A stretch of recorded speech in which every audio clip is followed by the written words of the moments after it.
अवधूत चिंतन श्री गुरुदेव दत्त. दत्तगुरूंच्या कृपेने तुमच्या सर्व मनोकामना पूर्ण व्हाव्यात अशी गुरुचरणी प्रार्थना करून आजच्या व्हिडिओला सुरुवात करूया. श्री गुरुदेव दत्त. नमो आदेश. नंबर 1. सृष्टीच्या आदिकाळी जेव्हा अजून वेळेची मोजणीही नव्हती तेव्हा फक्त अखंड ब्रह्म होते.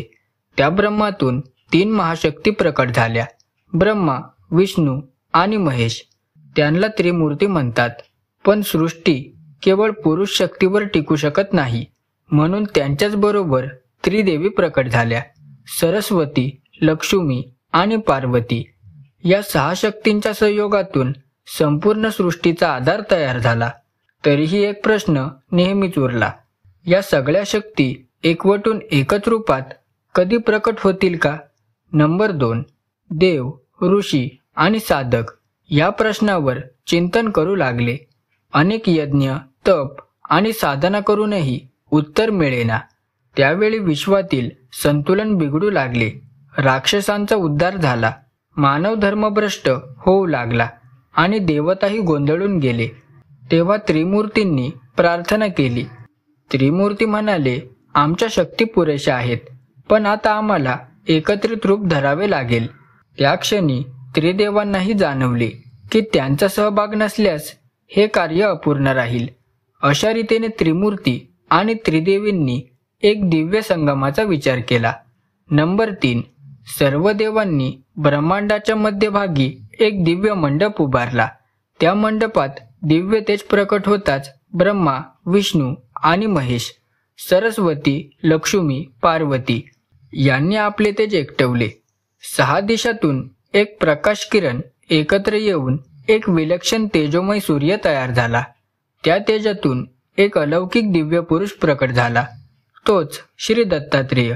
त्यांच्या रूपात त्रिमूर्तींचा तेजोमय पुरुषार्थ आणि त्रिदेवींनी दिलेली करुणा, ज्ञान, संपन्नता आणि मातृत्व एकत्र आले. नंबर 4. दत्तात्रेयांचा अवतार प्रकट होतात संपूर्ण ब्रह्मांड आनंदाने दुमदुमले. देवांनी फुलांचा वर्षाव केला, ऋषींनी स्तोत्रे गायली आणि मानवांनी आर्त हाक दिली, गुरुदत्त, आम्हा सर्वांना मार्गदर्शन करा. दत्तात्रेय हसले आणि त्यांच्या त्या स्मितात अनंत करुणा सामावलेली होती. त्यांनी सांगितले, मी त्रिमूर्तींचे सामर्थ्य आणि त्रिदेवींची करुणा घेऊन आलो आहे. मी केवळ देवांचा नाही तर प्रत्येक जीवाचा गुरु आहे. माझे एकच कार्य आहे, अज्ञानाचा नाश करणे आणि धर्माची स्थापना करणे. नंबर 5. दत्तगुरूंच्या अवताराची बातमी लवकरच पसरली. अनेक ऋषी त्यांचे शिष्य बनले. ब्रह्मदेवाच्या ज्ञानाचा, विष्णूंच्या पालन शक्तीचा आणि महेशांच्या संवार शक्तीचा संगम दत्तात्रेयांत दिसत होता. पण त्यांच्याबरोबर सरस्वतीची वाणी, लक्ष्मीची संपन्नता आणि पार्वतीचा मातृभावना त्यांच्या प्रत्येक कृतीत जाणवत होता. म्हणून त्यांना त्रिमूर्ती त्रिदेवींचे संगम म्हटले जाते. हे रूप इतके अद्वितीय होते की देवतांनाही आश्चर्य वाटले.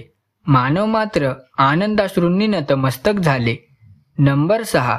एकदा एका अरण्यात दत्तगुरू बसले होते. त्यांच्या सभोवती शिष्यांची गर्दी होती. तेव्हा एक शिष्य विचारतो, गुरुदेव, आपण इतके विशेष का आहात? आपण फक्त त्रिमूर्तींचाच नव्हे तर त्रिदेवांचाही संगम कसा आहात?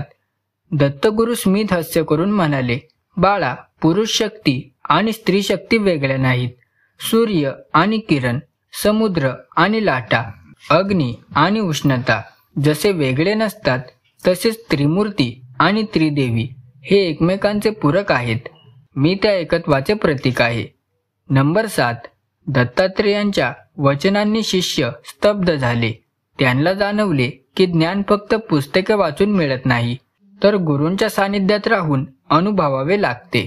दत्तगुरूंनी त्यांना शिकवले, जीवनात ज्ञान, संपन्नता आणि करुणा या तिन्ही गोष्टी समान असल्या पाहिजेत. फक्त ज्ञान असेल तर अहंकार वाढतो, फक्त संपत्ती असेल तर मोह वाढतो, फक्त करुणा असेल तर दुर्बलता येते. पण या तिन्ही गोष्टी संतुलित झाल्या तर मनुष्य देवत्वाला प्राप्त होतो. नंबर 8. एक दिवशी काही राक्षसांनी मानवांना त्रास द्यायला सुरुवात केली.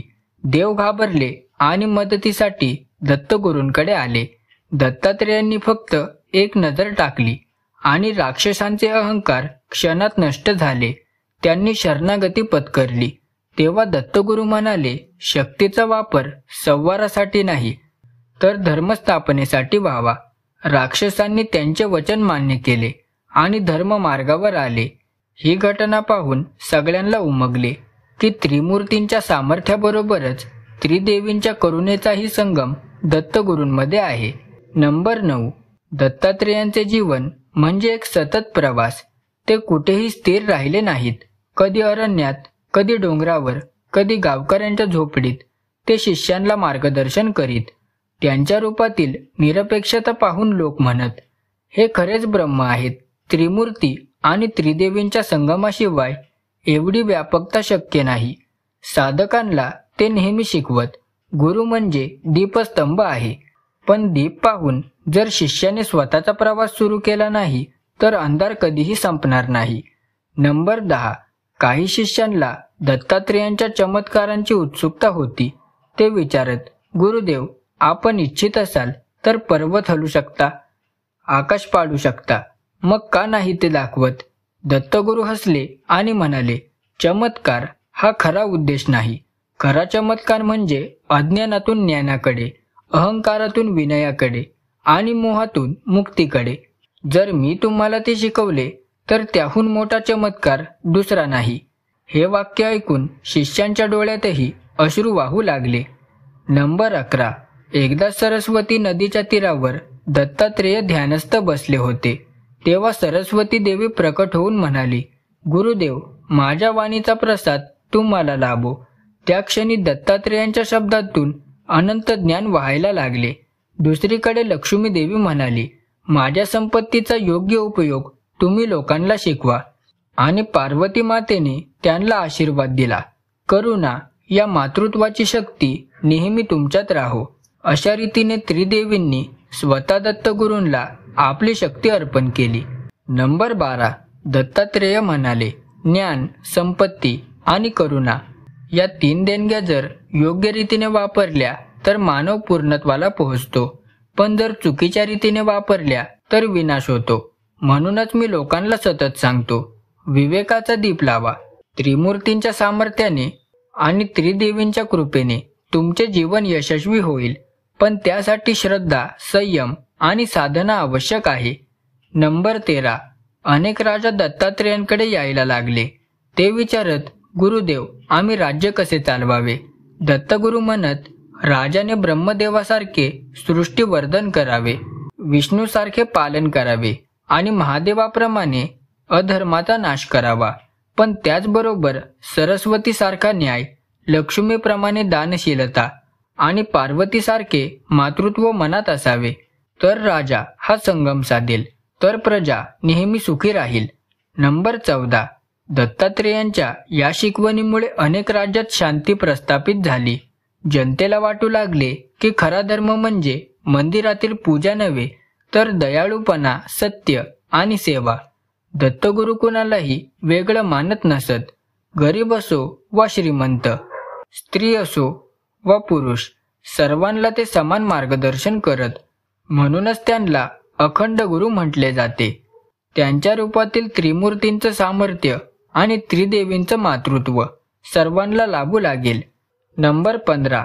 शेवटी दत्तगुरू म्हणाले, मी कुठल्याही एका धर्माचा किंवा जातीचा नाही, मी सगळ्यांचा आहे.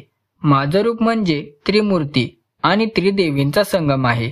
जसा सूर्य सर्वांना प्रकाश देतो तसा मी सर्वांना मार्गदर्शन देतो. जो कोणी श्रद्धेने मला शरण येतो त्याला मी कधीही सोडणार नाही. या वचनांनी जगातील कोट्यावधी भक्तांना आश्रय मिळाला. दत्तगुरू हे रहस्य म्हणजेच संपूर्ण ब्रह्मांडातील शक्तीचं अद्वैत एकत्व. हा व्हिडिओ तुम्हाला कसा वाटला कमेंट करून नक्की कळवा. व्हिडिओ आवडला असेल तर व्हिडिओला एक लाईक आणि चॅनलला सबस्क्राईब करायला विसरू नका. तर चला भेटूया लवकरच पुढच्या व्हिडिओत.